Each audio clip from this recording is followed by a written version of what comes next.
grabe, no? Ramdam na natin ang Pasko with that tune. So, of course, we would like to thank you guys, Laika, Darren, Jakin, and Darlene. And before we go with our Q&A, guys, pag-invite naman po sana natin sila na supportahan yung Maaga ang Pasko campaign natin. So, paano nga ba yung ating Maaga ang Pasko campaign? Simulan natin kay Laika. Thank you po sa gumawa po ng kanta po namin. Maraming po salamat sa kanya. At,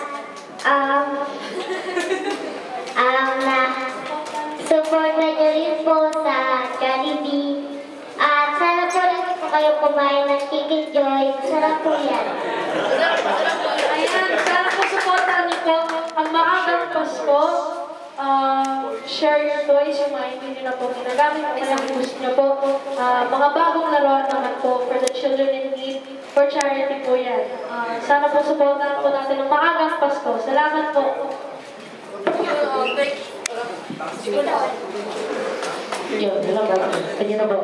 Yun, first of all po, thank you po sa mga pumunta po dito para po sa press ko namin.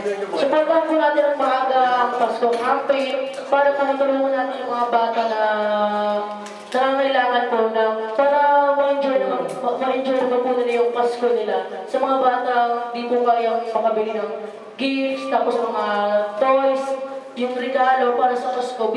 Mag-donate naman po tayo ng toys, hindi naman natin nagagamit.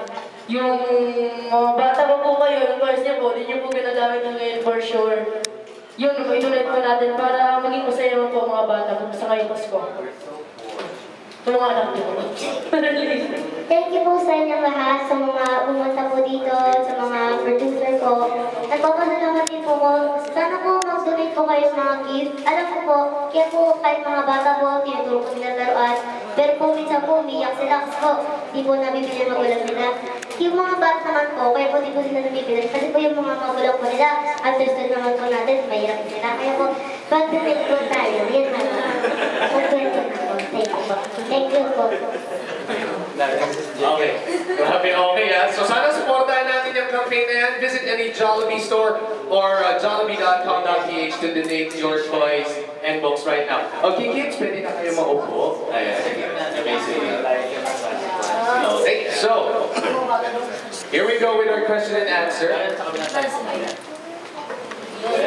Okay. So, eto, guys, alam naman natin na magkakaroon na kayo ng concert this December 6 sa PICC. So, ano na masasabi ninyo about that? Let's start with, sige, Darren.